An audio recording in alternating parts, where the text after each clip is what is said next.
ॐ सहनाववतु सहनौ भुनक्तु सह वीर्यं करवावहै तेजस्विनावधीतमस्तु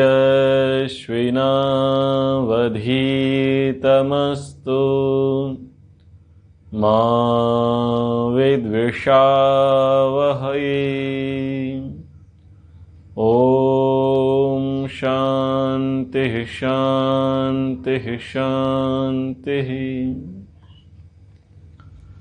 मनुस्मृति की इस कक्षा में आप सभी का स्वागत है।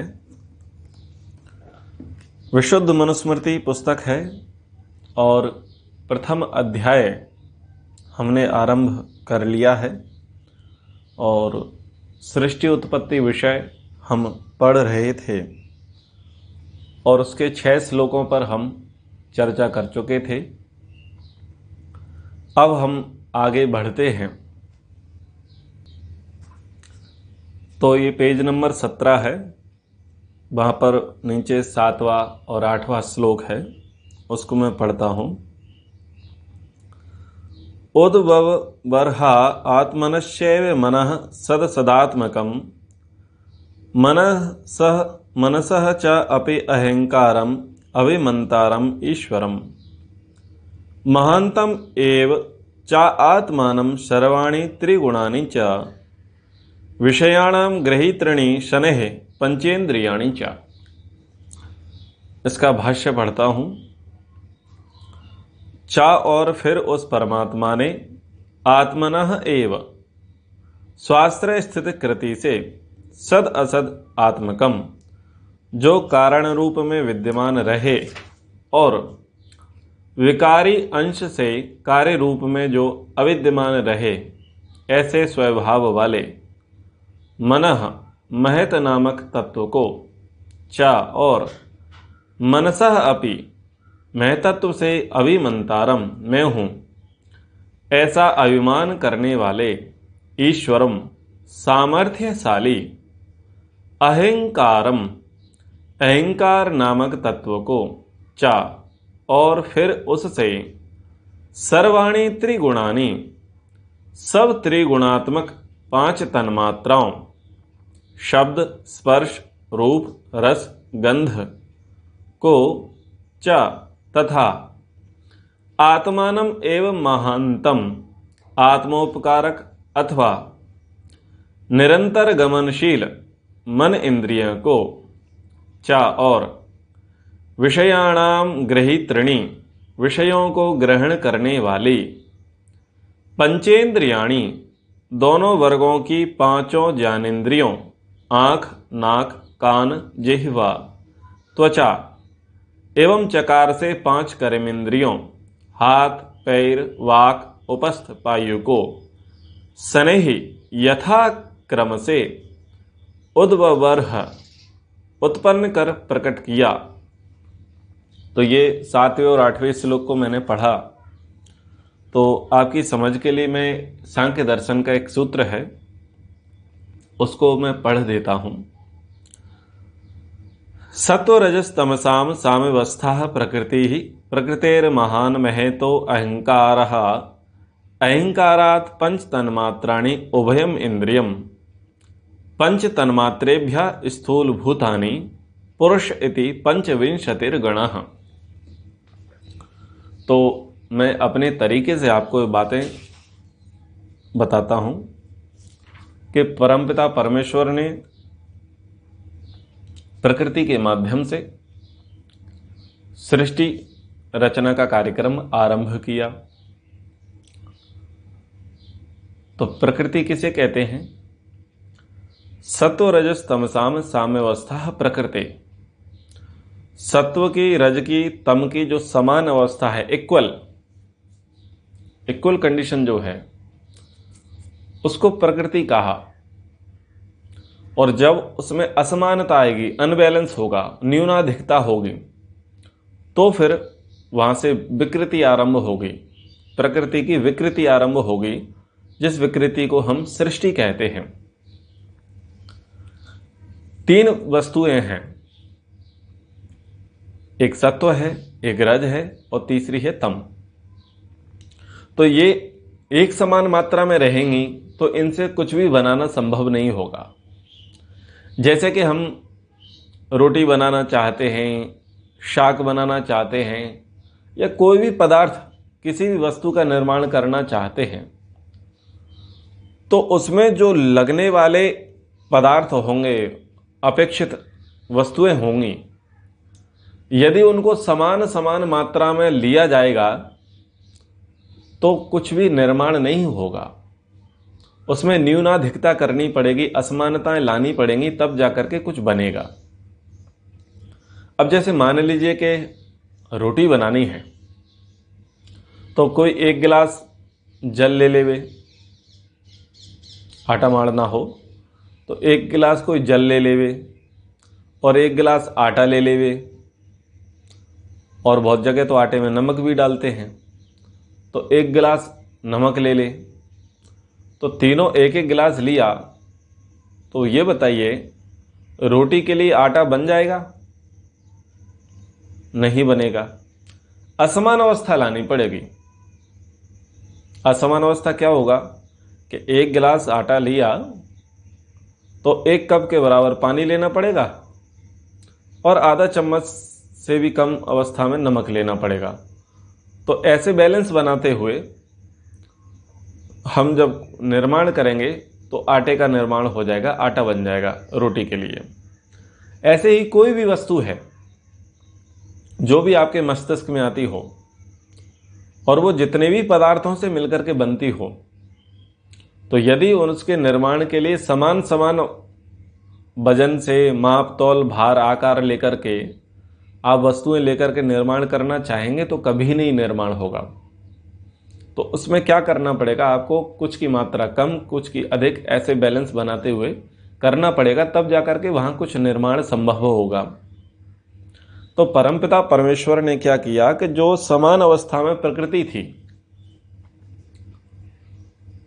उसको पहले इकट्ठा किया, क्योंकि वो तो खंड-वंड हो चुकी होती है, खंड विखंड हो चुकी होती है प्रलय अवस्था में। तो ईश्वर को निर्माण करना होता है तो फिर वो अपनी व्यवस्था करेगा। तो उसमें से कुछ भाग सत्व के, कुछ भाग तम के, कुछ भाग रज के लेकर के ईश्वर निर्माण आरंभ करता है। तो निर्माण की प्रक्रिया में भी आप 3 चीजें समझ लें, बहुत सरल हैं। किसी भी वस्तु के निर्माण करने के लिए 3 प्रकार के सहायकों की आवश्यकता होती है, अथवा ये कहें कि 3 कंडीशन कंपलसरी हैं। कि एक तो रॉ मटेरियल होना चाहिए।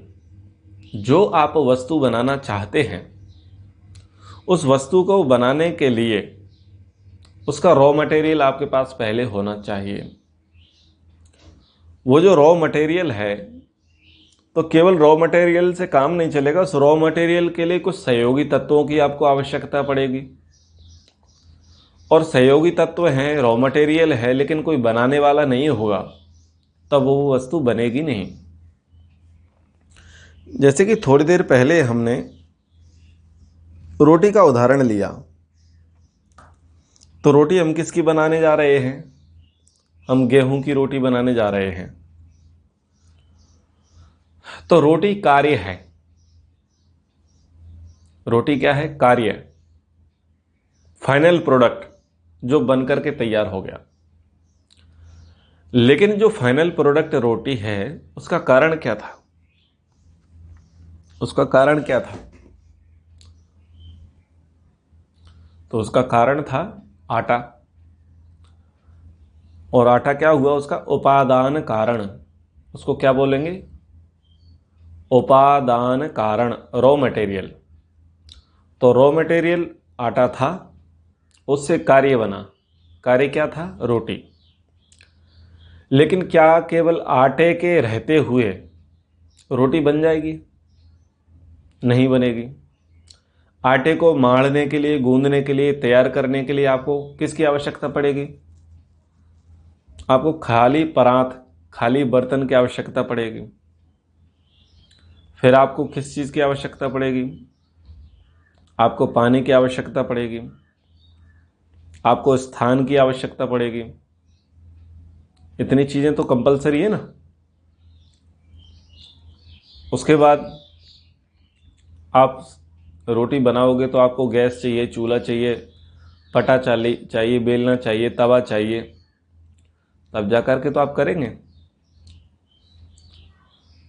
लेकिन एक बनाने वाला भी चाहिए जो उसका जानकार हो, बुद्धिमान व्यक्ति होना चाहिए जो उस पूरी प्रोसेस तकनीक को जानता हो। तो जब तीन चीजें होंगी, यानी उपादान कारण यानी रॉ मटेरियल, दूसरा है साधारण कारण यानी सहयोगी कारण।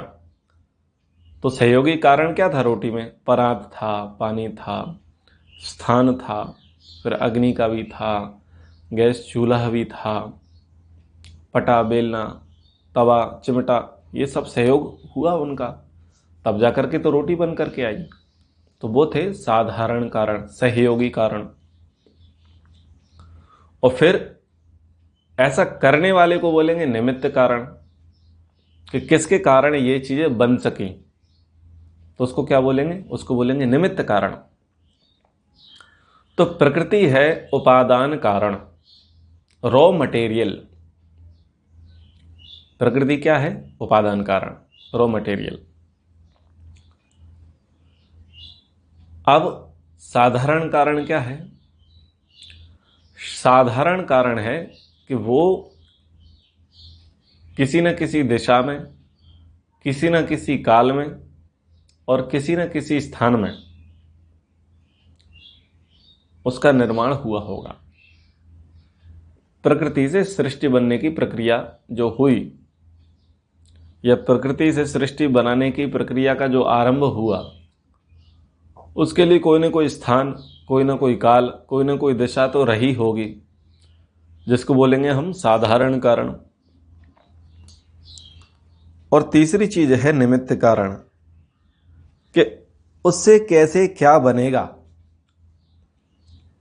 तो उस समय बुद्धिमान कौन था? एक चेतन परमात्मा। वो जानता था कि प्रकृति से सृष्टि कैसे बनेगी। तो ईश्वर ने क्या किया? सत्वरज तमसाम साम्यावस्था प्रकृति। सत्वरज तम की जो समान अवस्था थी, जिसको प्रकृति कहते हैं, उसमें विकृति लाना उसने आरंभ कर दिया, और उसमें अनबैलेंस शुरू कर दिया, असमान अवस्थाएं लाना शुरू कर दिया। तो क्या बना? उस प्रकृति से क्या प्रोडक्ट बनने शुरू हुए? तो पहले महतत्व नामक पदार्थ बना, फिर उसके बाद अहंकार नामक पदार्थ बना, अहंकार बन गया, फिर मन बना, इंद्रियां बनी, ज्ञानेंद्रियां, कर्मेंद्रियां बनी, फिर तन्मात्राएं बनी, फिर पंच महाभूत बने। तो ऐसे क्रम से निर्माण आरंभ हुआ। तो सरल भाषा में समझ लें कि बुद्धि नामक तत्व बना, जिसे महतत्व कहते हैं। फिर अहंकार नामक तत्व बना, जो हमको मैं की अनुभूति कराता है। देखो, अगर बुद्धि नहीं हो तो शरीरों की व्यवस्था संभव ना हो, क्योंकि बुद्धि ही मुख्य है। हम गायत्री मंत्र में किस चीज की प्रार्थना करते हैं ईश्वर से? धियो यो नः प्रचोदयात्।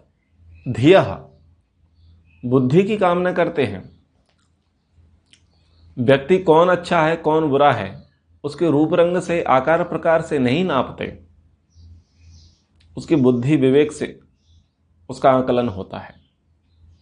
बोलते हैं इसकी तो बुद्धि खराब है, इस तो चंचल बुद्धि का है, ये तीव्र बुद्धि का है। तो सब जगह जो प्रशंसा, मान अपमान जो है वो बुद्धि के कारण है। महत्वपूर्ण तत्व है हमारे लिए बुद्धि। दूसरा तत्व है अहंकार। तो बुद्धि का काम क्या है? बुद्धि का काम है निर्णय करना, निश्चय करना। अध्यवसायो बुद्धि। और दूसरा तत्व क्या है? वो है अहंकार, मैं की अनुभूति कराता है।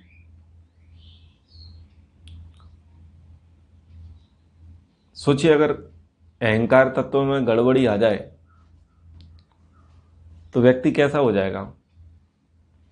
व्यक्ति समझ ही नहीं पाएगा कि मैंने कुछ किया या नहीं किया। जैसे शॉर्ट टर्म मेमोरी लॉस के जैसे केसेस आते हैं। जैसे आपने वो गजनी मूवी देखी हो, उसमें जो आमिर खान था, उसके सिर पर चोट लगी हुई थी, तो वो भूल जाता था बार बार, तो वो लिखना पड़ता था उसे कि ये मैंने किया। तो ये उदाहरण के लिए बोल रहा हूं। तो ये अहंकार जो है ना, मैं की अनुभूति, इससे पता चलता है कि ये मैं कर रहा हूं।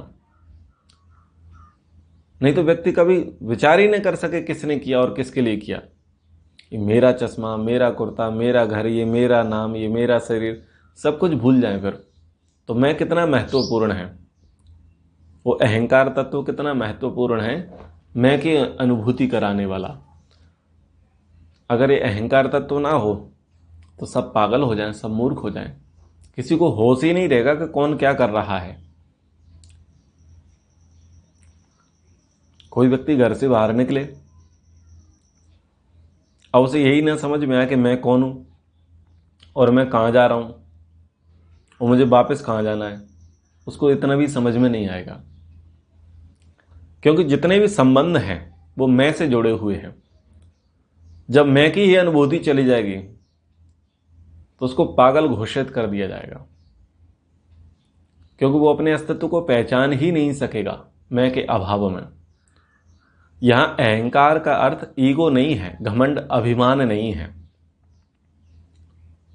तो ये भी आप समझ लें। तो ये सामान्य चर्चाएं हैं। अहंकार तत्व इतना हमारे लिए इंपॉर्टेंट है और ये हमारे शरीर को भी स्थिर रखने के लिए कार्य करता है। शरीर को स्थिर बनाने के लिए मन भी बहुत काम करता है। तो मन क्या है? मन एक सजग प्रहरी है, आत्मा के संकेत ग्रहण करता है, फिर वो ज्ञानेंद्रियों, कर्मेंद्रियों को वो सूचना देता है, भाई जाओ ऐसी चीज़ों का पता करके लाओ। वो इंद्रियां जाती हैं, ज्ञानेंद्रियां, कर्मेंद्रियां वस्तु से संपर्क करती हैं, संसर्ग करती हैं, उसकी जानकारी मन को देती है, मन उसे ट्रांसफर करता है, आत्मा तक पहुंचाता है। तो संकल्प विकल्प कराने वाला, इंद्रियों की व्यवस्था करने वाला मन होता है। तो इन सब का निर्माण होता है। इनके विषय में तो आपने खूब सुना होगा, चर्चाएं की होंगी। तन्मात्राएं बनती हैं। तन्मात्राएं क्या होती हैं? तो तन्मात्राएं सूक्ष्म पदार्थ होते हैं जिनसे जाकर के स्थूल पदार्थ बनते हैं। तो तन्मात्रा है रूप तन्मात्रा, रस तन्मात्रा, शब्द तन्मात्रा, स्पर्श तन्मात्रा, गंध तन्मात्रा। और उन तन्मात्राओं से बनते हैं पंच महाभूत। जैसे शब्द तन्मात्रा से बना आकाश, स्पर्श तन्मात्रा से बना वायु, रूप तन्मात्रा से बना अग्नि, रस तन्मात्रा से बना जल, गंध तन्मात्रा से बना पृथ्वी। तो सूक्ष्म भूत हो गए अपना तन्मात्राएं और स्थूल भूत हो गए पंच महाभूत। तो ऐसे इन पदार्थों के, इन समुदायों की सृष्टि होती है, उत्पत्ति होती है। यानी ये एक एक मटेरियल जो है प्रकृति से ईश्वर बनाता चला जाता है, प्रकृति से विकृति करता चला जाता है, सृष्टि का निर्माण करता चला जाता है।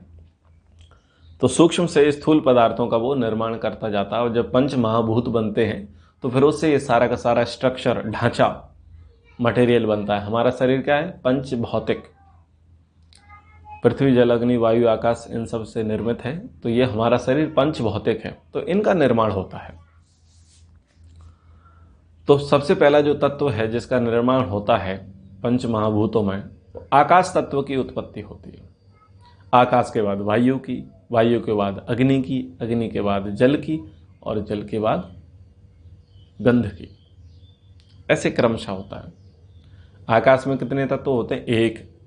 वायु में कितने होते हैं? दो। एक आकाश का और दूसरा वायु का, दो हो जाते हैं। रूप में, अग्नि में कितने तत्व होते हैं? तीन। उसमें आकाश भी होता है और उसमें वायु भी, शब्द भी होता है, स्पर्श भी होता है और रूप भी आ जाता है। किसमें? अग्नि में।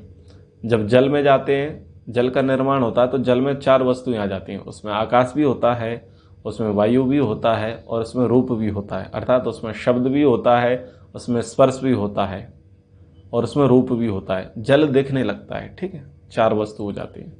और जब हम जल पृथ्वी की ओर जाते हैं, 5वां पदार्थ जो है, उसमें आकाश भी होता है, वायु भी होता है, जल भी होता है, रूप भी होता है, अग्नि भी होते हैं।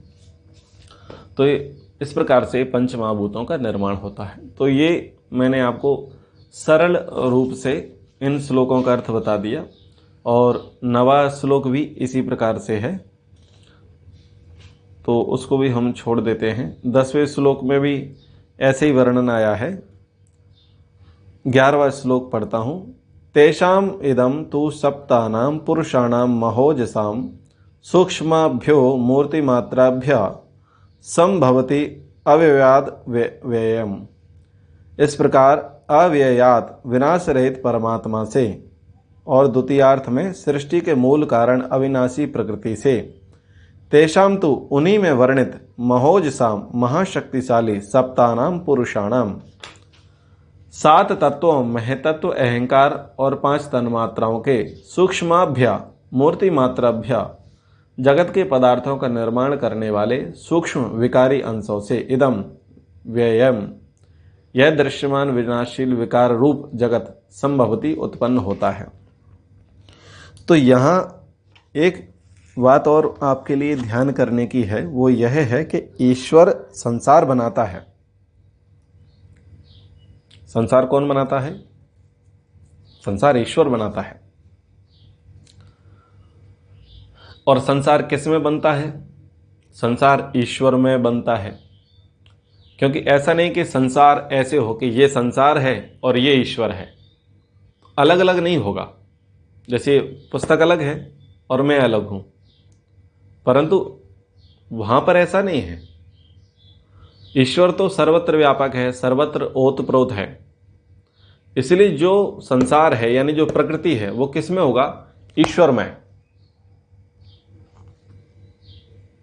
कहां पर होगा? ईश्वर में। प्रकृति ऐसा नहीं कि प्रकृति ईश्वर से भिन्न स्थान पर होगी। ईश्वर तो सर्वत्र व्यापक है, इसलिए प्रकृति का जो निर्माण होगा, जो बनना होगा, वो वैसे ही बनना होगा जैसे ये गोद में रख करके मैं पढ़ा रहा हूं, यानी मैं ही इसके इर्द गिर्द हूं, चारों ओर से हूं। तो ईश्वर सर्वव्यापक होने से सृष्टि का निर्माण किस में हुआ? ईश्वर में। सृष्टि का निर्माण किसने किया? ईश्वर ने। ठीक है, लेकिन सृष्टि जो बनी वो प्रकृति से बनी, और वो प्रकृति कैसी है? जड़, साकार। ईश्वर कैसा है? चेतन, निराकार। तो ये पॉइंट आपको समझना है। निराकार वस्तु से निराकार वस्तु बनेगी और साकार वस्तु से साकार वस्तु बनेगी।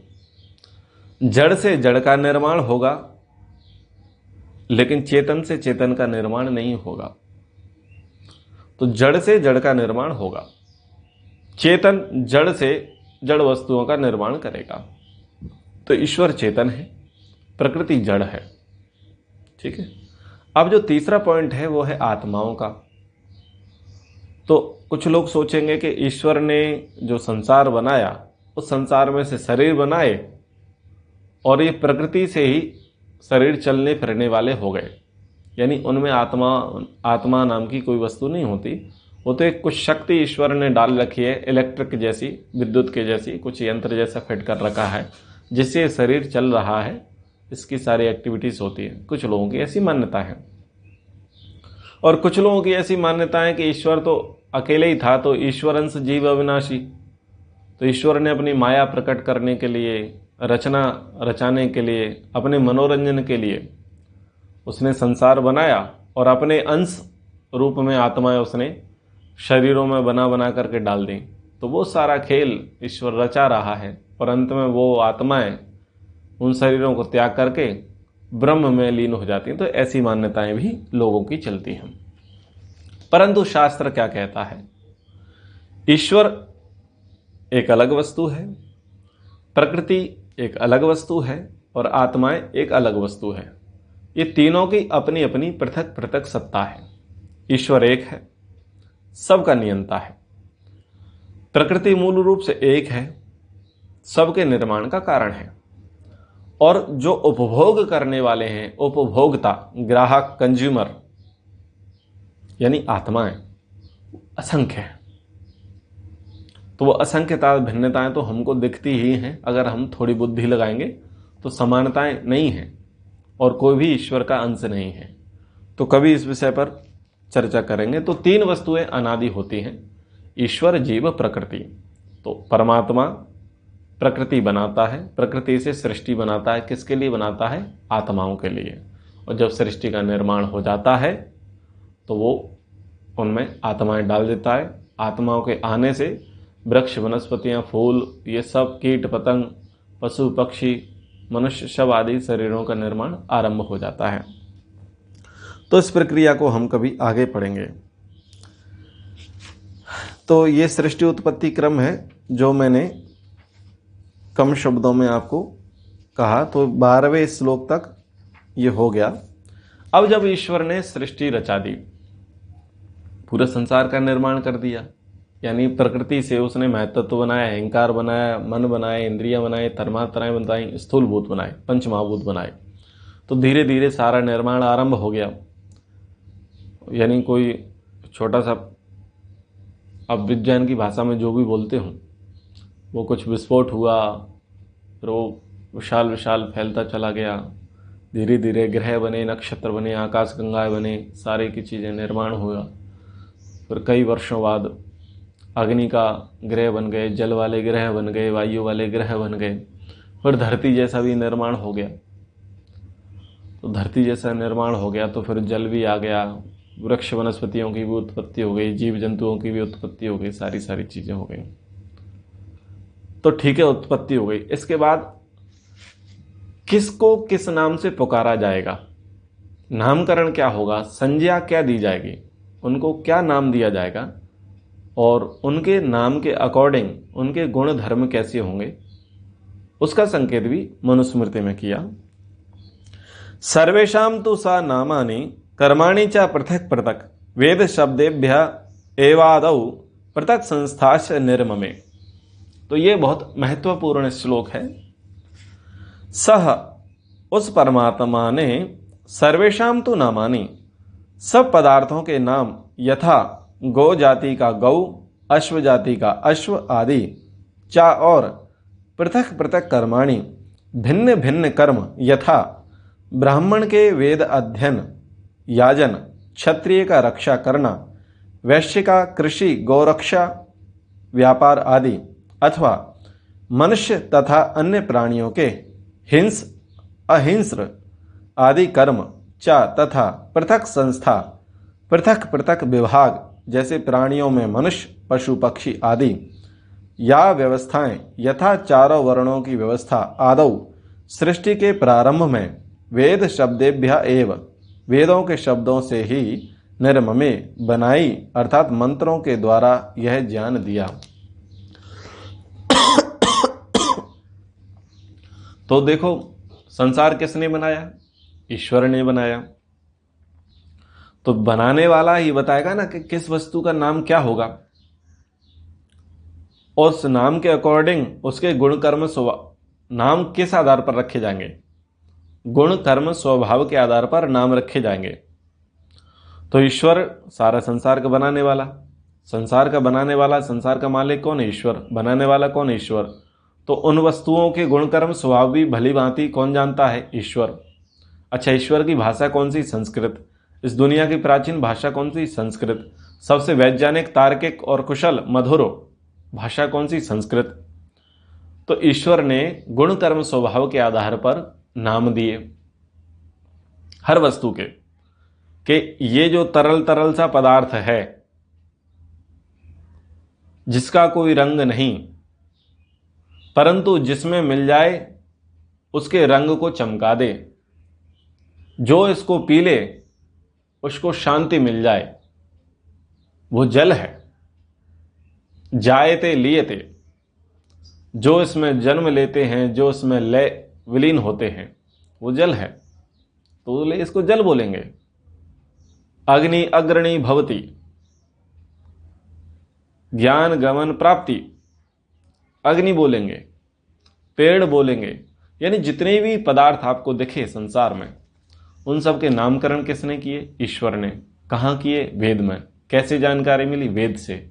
किसको जानकारी मिली? ऋषियों को। कब? समाधि अवस्था में। कब? जब सृष्टि का आरंभ हुआ, जब ईश्वर ने 4 ऋषियों का वेद का ज्ञान दिया, तब बताया कि किस पदार्थ का क्या नाम है, इसके गुण धर्म क्या है, और हाउ टू यूज दिस, इन सब का हम यूज कैसे करेंगे, सारी चीजें। तो उस परमात्मा ने सब पदार्थों के नाम बना दिए कि गौ जाति को गौ बोलेंगे, पशु जाति को पशु बोलेंगे, मनुष्य जाति को मनुष्य बोलेंगे, फिर इसको स्त्री बोलेंगे, इसको पुरुष बोलेंगे, ऐसे ऐसे। फिर अलग अलग लोगों के कर्म भी ईश्वर ने विभाजित कर दिए, बता दिए कि ये ऐसे कर्म वाले होंगे, ये ऐसे गुण वाला होगा, ये ऐसे स्वभाव वाला होगा, ऐसे स्वभाव के कारण इसका नाम ऐसा होगा, ऐसे गुणों के कारण इसका नाम ऐसा होगा, ऐसे कर्मों के कारण इसका नाम ऐसा होगा। तो चूंकि अभी समय हो गया है, इसी श्लोक को हम कल की कक्षा से आरंभ करेंगे और आगे भी पढ़ने का प्रयास करेंगे, थोड़ा इसको और समझेंगे। तो समय को ध्यान में रखते हुए आज की कक्षा को यहीं विराम देते हैं। एक बार ओम का उच्चारण। ओम